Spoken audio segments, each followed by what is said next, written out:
many of you remember, how he was assassinated, in the Victory Day, and those Muslim Brotherhood, the one who gave them freedom, and the one that helped him to get rid of the socialists themselves, they started to, spread their ideas. So what happened? What happened that women in Egypt in the 60s, that they looked close in fashion, in appearance, to women in Europe. Now they started to assume a Bedouin guise. What helped also that Egyptian men or Egyptian families, they started to travel and to go to places like Saudi Arabia. In the 70s, the Gulf countries, Saudi Arabia, Kuwait, and all these oil-producing countries, they were thriving.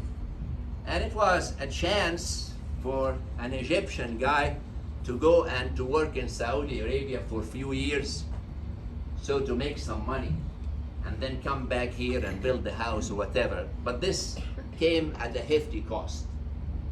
Millions of Egyptians, they were working in the Gulf, in Saudi Arabia and Kuwait, and those societies, they are Bedouin societies. So through the Bedouin influence, through the Gulf money, and through the Muslim Brotherhood, that they spread their ideas everywhere, and they started mainly in schools. Then women, they started to appear, wearing scarves. They tell them that if you don't wear the scarf, then you will go to hell, and things like that. And the aim of the Muslim Brotherhood was to change the way the society looks, not really the way the society believes, because it is the very same society. So what happened, that within 20 years, all the girls, they start to wear the scarf. And the more they wear the scarf, the more the social pressure, would be higher and higher. For instance, a girl working in an office, and then in the office, say, there are 4 girls wearing a scarf and she's not wearing a scarf. So there is a social pressure here. I mean, why you're not like us? Why don't you wear it? So eventually we have girls that they wearing this scarf, not necessarily because they want to wear the scarf, but because they have to wear the scarf.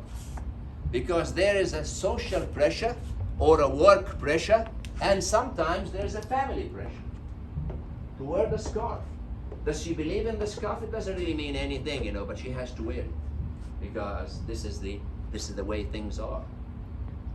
So this what made talking about women in Egypt is a kind of issue. Look here, those women, those girls, pretty girls, all of them in scarves. You see, you know what they did? They changed the destiny of this country. All of them, and the majority of them, they voted for this government, the government of our President Sisi, in order to get rid of the Muslim Brotherhood. So really deep inside, they are not with the Muslim Brotherhood, but in the guise, they have to look at it that way. This is the Arab Spring. Arab Spring, when Arab Spring came, the only organized society, or maybe I would call it a guild, that was the Muslim Brotherhood. And because all the people, they think that, oh, those are good people.